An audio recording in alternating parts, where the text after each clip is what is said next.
Welcome back, everyone. My name's Adam. I haven't posted in a while. I've been preparing for medical school interviews. I've had one already, a couple more are coming. So if you're interested to know more about that, feel free to message me.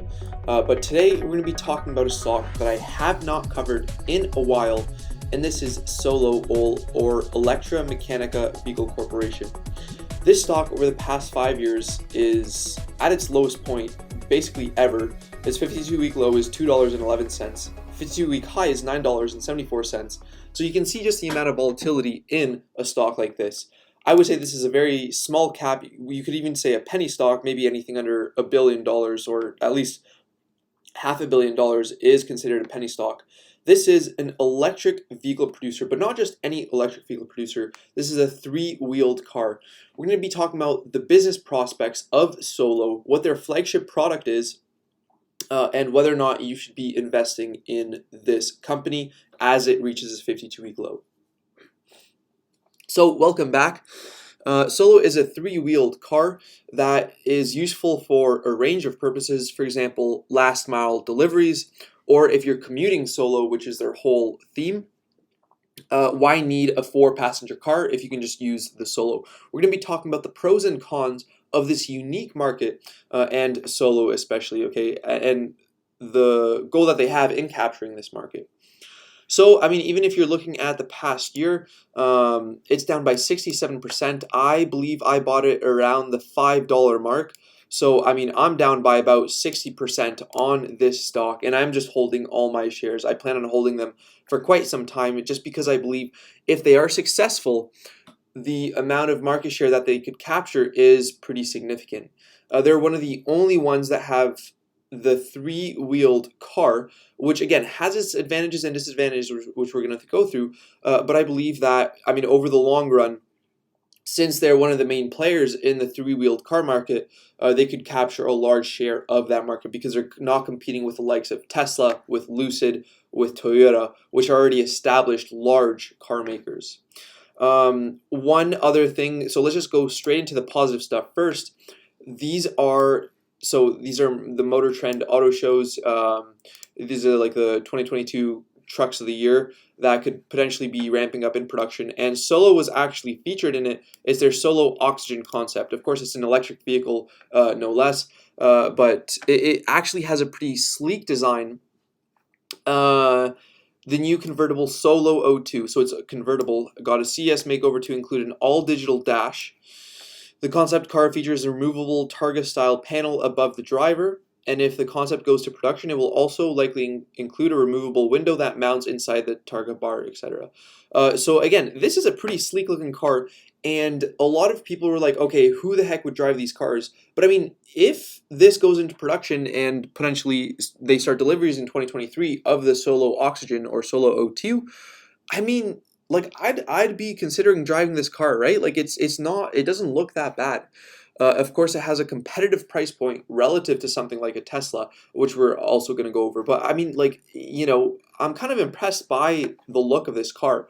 And so if you're if you're tolerant of risk, if you're risk tolerant, it could be a pretty good idea to buy on the 52-week low, even when you're looking at the max chart, started at $3 per share. And I mean, like, you could see something big going on here with the stock price, especially if they start delivering en masse. So let's just look at their November 2021 presentation. This is what kind of the car looks like right now. I mean, not like an amazing looking car. It doesn't look that bad. And I just want to show you first one thing that I've been kind of worried about is whether or not, for example, you need to ride this with a helmet in some states. I know in Canada you don't have to, but in states the different regulations for each state are a bit different. So here is a summary. And I mean, I can move this here for now, but basically you only need a standard driver's license in most states, the dark blue you see here. So in order to operate a Solo vehicle, three-wheel car, you only need a valid driver's license in these states here, so most states. Motorcycle license is required in like 1, 2, 3, 4, 5, 6, 7 states. New York and Massachusetts, pending legislation. will allow just a standard driver's license. So this is pending right here, and does not meet requirements for autocycle or motorcycle. So you need an internal combustion engine in Oklahoma. And also you obviously get some rebates if you're in California, 750 fuel rebate and 750 clean vehicle rebate, and you have a 2,500 state incentive in Oregon, I believe, right here. So that's really cool that most states you can actually drive this thing without having to wear a helmet because it's considered just a standard car. And what they're trying to build on is their sort of small compact car where, let's say you're on a busy road and you need to sort of navigate traffic and you're a delivery vehicle.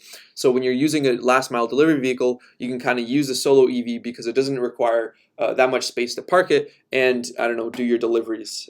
So, I mean, right now, of course, stock price is not $4. They had $228 million cash on hand, long-term debt of $0.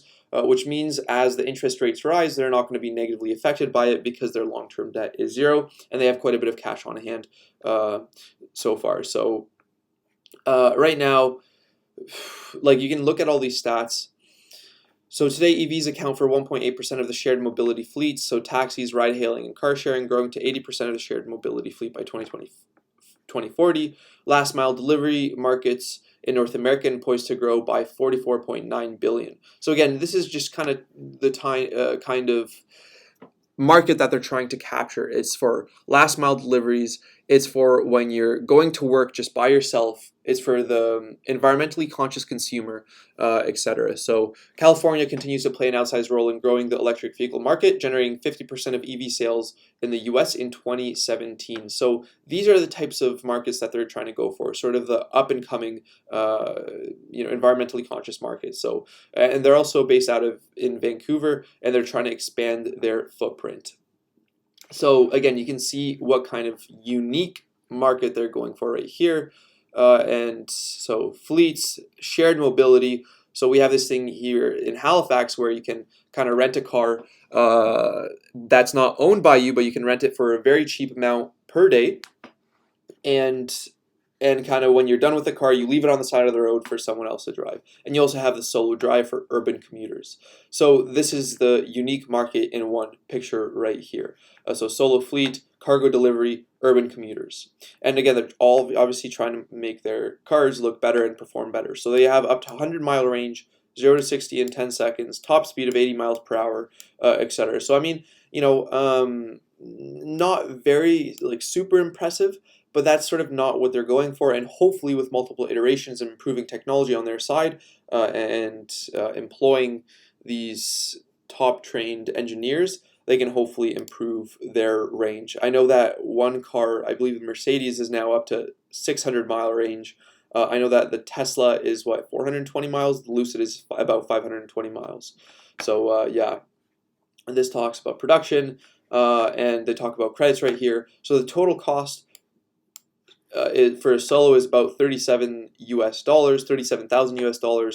The next most affordable, in their opinion, is the Mini Cooper SC, which comes in at a total cost to own of $52,000. Sorry, the total cost $52,000, which is 40.7% premium over the Solo. When you look at something like a Tesla Model 3, which costs $74,000, you have a 99% premium over the Solo. So yeah, I mean, when you look at this, you can see how Solo is affordable relative to the other EVs, and generates, again, that kind of unique advantage. Asset-light manufacturing. The other thing impacting their sales is, of course, ramping up production. They have a manufacturing plant in China, which is their strategic partner. And I mean, this is a benefit because you can do things cheaply in China, but also a risk. Think of the increasing tension between US and China. And that could obviously hurt their business model if they'd have to shut down their plant in China. So China's top manufacturer of 2- and 3-wheeler vehicles, etc. So they're kind of outsourcing their vehicle production, which is not necessarily a bad thing. But again, if you look at the supply chain legs, it could also kind of be a bad thing as well. So direct to consumer, they're also planning on building plants in, I forgot which state, but also in the US, so that they don't have to worry too much about the supply chain constraints. and these are their management team with kind of a lot of experience there. So, I mean, overall, positive things. They have started their deliveries. I think they've delivered about like 50 vehicles to date. This is their November 9th, third quarter 2021 financial report. So as of November 9th, they delivered 21 solo EVs to reservation holder and fleet customers during the month of October. Since August, Electra Meccanica has produced 182 solo EVs.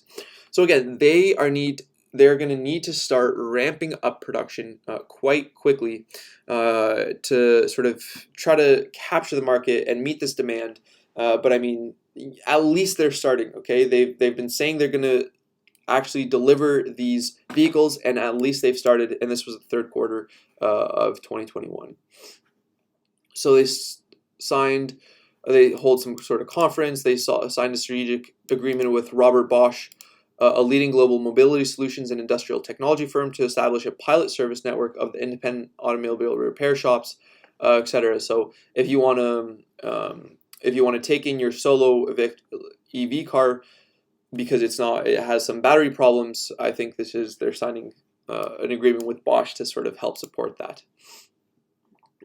They have, of course, a strategic partner exercised 1.4 million warrants of Electra Meccanica into common stock as confirmation of the company's go-forward strategy. So this also decreases stock price when they issued warrants, where you basically have the ability to buy the stock at a cheaper price. And I believe the stock price then was about like $3 or something. So their strategic partner exercised these warrants and converted into stock, which dilutes shareholder value but gives more money to Solo. They had an honorable mention in Fast Company's Innovation by Design Awards. Solo EV selected as an exclusive vehicle in a celebrity race at the Canadian E-Fest, a 3-day festival. So wow, that's kind of nice. So their flagship Solo EV was showcased at multiple conventions, which is really cool. So he ended the third quarter with cash and cash equivalents were 228 million compared with 129.5 million as of December 30. So they're still increasing their cash position by issuing basically more shares. They're obviously increasing all of this. So sales and marketing expenses were 2.5 million. So operating loss was 17 million compared to an operating loss of 6.5 million in the same year ago quarter. So it's primarily due to increased general administrative, research and development, and sales and marketing expenses. So again, they're still losing money like crazy, but every sort of startup company, especially like manufacturing electric vehicles, are really hard, especially when you're trying to ramp up production. That's really, really hard, especially when you're in the middle of a pandemic in a supply chain crunch. And they have their press releases where they're announcing of 42 solo EVs delivered to consumers and fleets, and this was December 6th. So they are delivering their cars, which is good to see. They just need to now, it's about ramping up production and making sure that they have enough customers to sell these EVs to. When you're looking at the revenue estimate, they're expected to grow revenues by 114%, which would be, well, I mean, this is only based off of two analysts, but the average estimate is $1.3 million for 2021. 2022, they're expected to grow by 886%. So average estimate is close to 13 million. So if they deliver the cars and they actually get about 13 million in revenue, I mean, I'd say that's pretty damn good. And hopefully they can go on and actually produce more sleek and better looking cars with better mileage, better tech. Of course, this is going to cost a lot of money, but I mean, at this early stage, it is what it is. I didn't put all my life savings into Solo. I just want to, disclose that. I don't know how many shares I have, but again, I'm down about like 60% on these shares, but I am holding because they do have a lot of cash on hand. They don't have any long-term debt. So the increasing interest rates shouldn't affect them too negatively.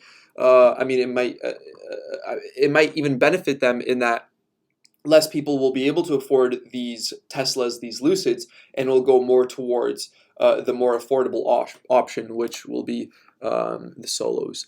I also want to talk, this is their annual report from 2020, and these are basically the main risk factors. So, I just kind of talked about the benefits. I could see this stock going, I mean, easily we saw it go to above $11 like close to a year ago.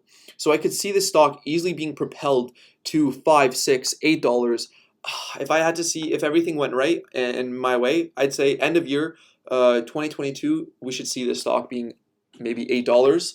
That's my personal guess. Of course, I could be grossly wrong, especially if they start delivering and people start noticing their cars.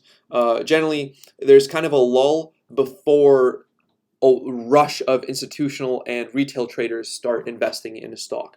And we've seen that there's a lot of craze with EVs, right? We've seen the wild ride of Lucid. That went from like $18 a share to like $50 a share. It won like Motorsports Car of the Year, and also has a longer range than Tesla. So we can see something similar with Solo, except maybe on a smaller scale. But yeah, so they say their main risk, general and economic business conditions, such as changes in interest rates, natural phenomena, the current pandemic, prices of other electric vehicles, costs associated with manufacturing EVs, uncertainties associated with legal proceedings, changes in electric vehicle market, future decisions by management in response to changing conditions, the company's ability to execute prospective business plans, so ramping up production, misjudgments in the course of preparing forward-looking statements, the company's ability to raise sufficient funds, and I mean, this was a year ago, and they have been able to raise these funds. Consumers' willingness to adopt three-wheeled single-seat EVs. Now, this is a big one, right? Who knows if they'll actually have demand? I think they will. Decline in the range of the company's EVs on a single charge over time may negatively influence potential customers' decisions. But this is true for all battery EVs. Developments in alternative technologies or improvements in the ICE, inability to keep up with advances in electric vehicle technology. So you should read all of this to get a full range of both the risks and the benefits of investing in Solo.